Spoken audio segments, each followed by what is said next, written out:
प्रधानमंत्री मोदी ने किसान सम्मान निधि की 16वीं किस्ती जारी की। किसानों के अकाउंट में भेजे 2000 रुपए।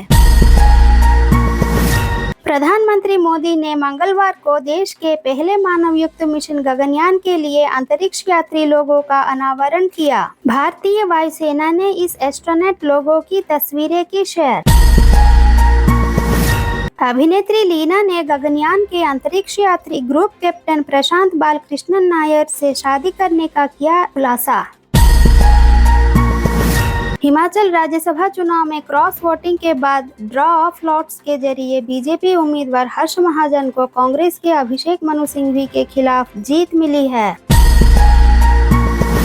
हिमाचल प्रदेश के मुख्यमंत्री सुखविंदर सिंह सुक्खू ने दावा किया है कि राज्य में राज्यसभा चुनाव के बीच कांग्रेस के 5 से 6 विधायकों को अपने साथ लेकर गई हरियाणा पुलिस और सीआरपीएफ। हिमाचल प्रदेश में बजट सत्र के दौरान विधानसभा की कार्यवाही बाधित करने के आरोप में बीजेपी के 15 विधायक किए गए निष्कासित। हिमाचल प्रदेश के मंत्री विक्रमादित्य सिंह ने राज्यसभा चुनाव के परिणाम आने के बाद दिया इस्तीफा। बीजेपी के जयराम ठाकुर और अन्य विधायकों ने हिमाचल के गवर्नर से विश्वास मत की मांग की।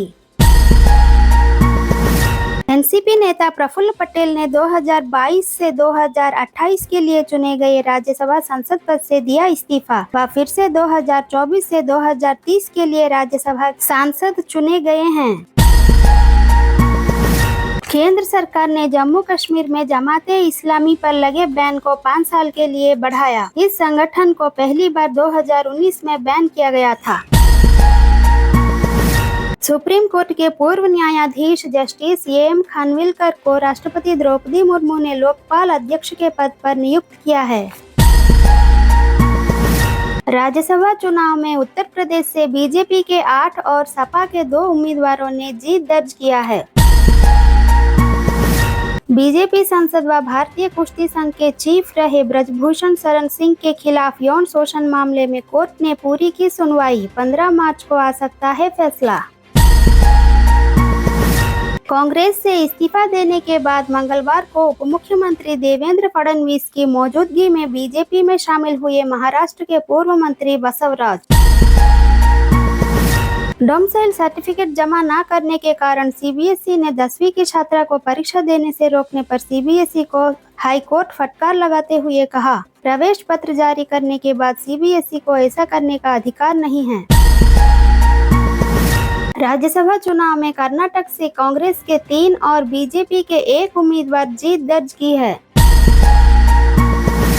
राजस्थान के मंत्री अविनाश गहलोत ने मंगलवार को झुंझुनू में 121 फीट लंबी 15 फीट चौड़ी व 5 क्विंटल वजनी झाड़ू का उद्घाटन किया।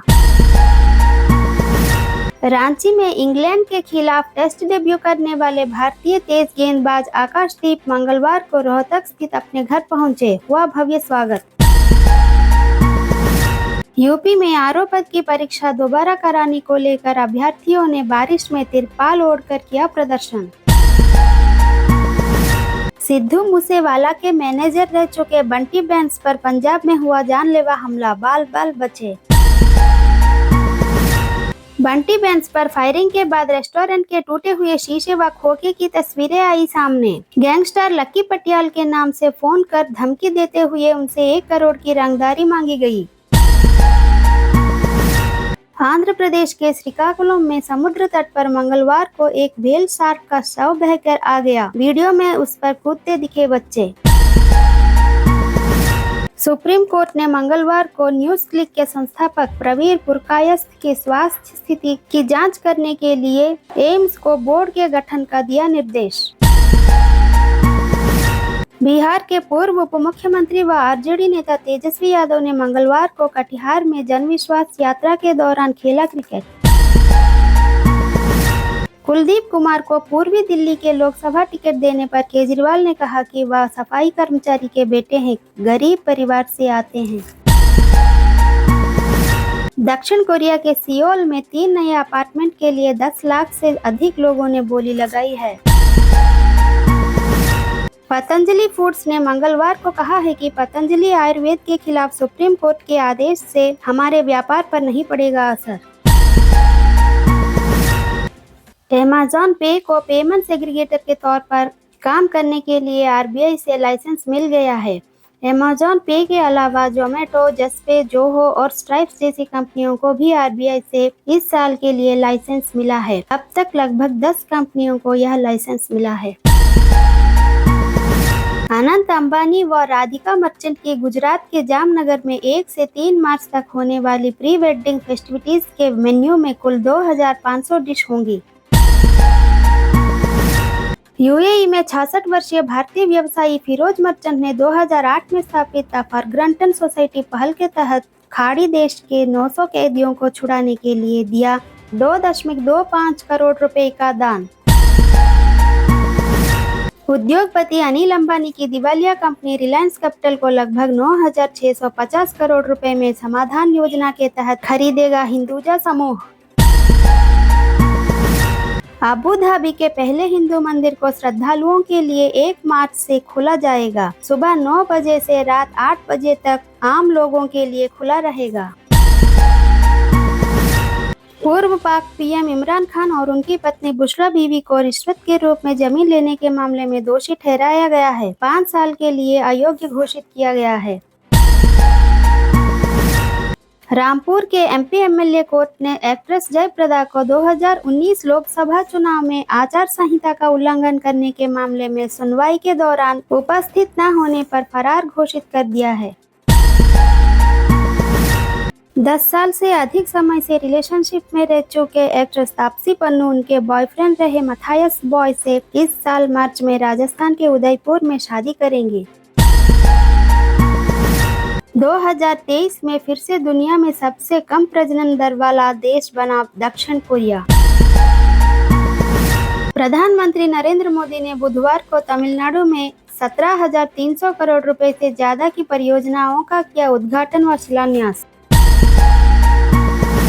अक्टूबर 2021 में शादी करने वाले कुमकुम भाग्य के फेम एक्टर अभिषेक मलिक और उनकी पत्नी सुहानी चौधरी शादी के 2 साल बाद आपसी सहमति से अलग होने का फैसला किया है।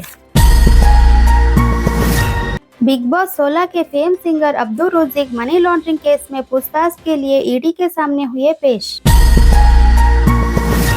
प्रधानमंत्री मोदी को मंगलवार को तमिलनाडु की पल्लडम की जनसभा में ईरोड के लोगों ने पहनाई 67 किलोग्राम की हल्दी की माला। हल्दी की व्यापक खेती के लिए प्रसिद्ध है ईरोड। भारत के सबसे बड़े कैंसर उपचार और अनुसंधान केंद्रों में से एक टाटा मेमोरियल इंस्टीट्यूट मुंबई ने ऐसा टैबलेट विकसित किया है कि दोबारा कैंसर होने से बचाने में है सक्षम। यह टैबलेट सिर्फ 100 रुपए में उपलब्ध होगी। एक्ट्रेस रकुलप्रीत की मेहंदी सेरेमनी वाले लहंगे को डिजाइन करने वाले डिजाइनर अर्पिता मेहता ने बताया कि इस लहंगे को बनाने में 680 घंटे का वक्त लगा था। गुजरात तट के पास एनसीबी और भारतीय नौसेना ने करीब 3,300 किलोग्राम ड्रग्स बरामद किया। राजीव गांधी हत्याकांड के दोषी 55 वर्षीय संथन की चेन्नई के एक सरकारी अस्पताल में बुधवार को कार्डियक अरेस्ट से हुई मौत। रिलायंस डिज्नी में हुआ करार। जॉइंट वेंचर में 11,000 करोड़ निवेश करेगी मुकेश अंबानी की कंपनी। नीता अंबानी होगी चेयरपर्सन। बुधवार के कारोबारी सत्र में भारतीय शेयर बाजार में बड़ी गिरावट देखने को मिली है। आज का कारोबार खत्म होने पर सेंसेक्स 790 अंकों का गिरावट के साथ 72,304 और निफ्टी 247 अंकों की गिरावट के साथ 21,951 अंकों पर क्लोज हुआ है।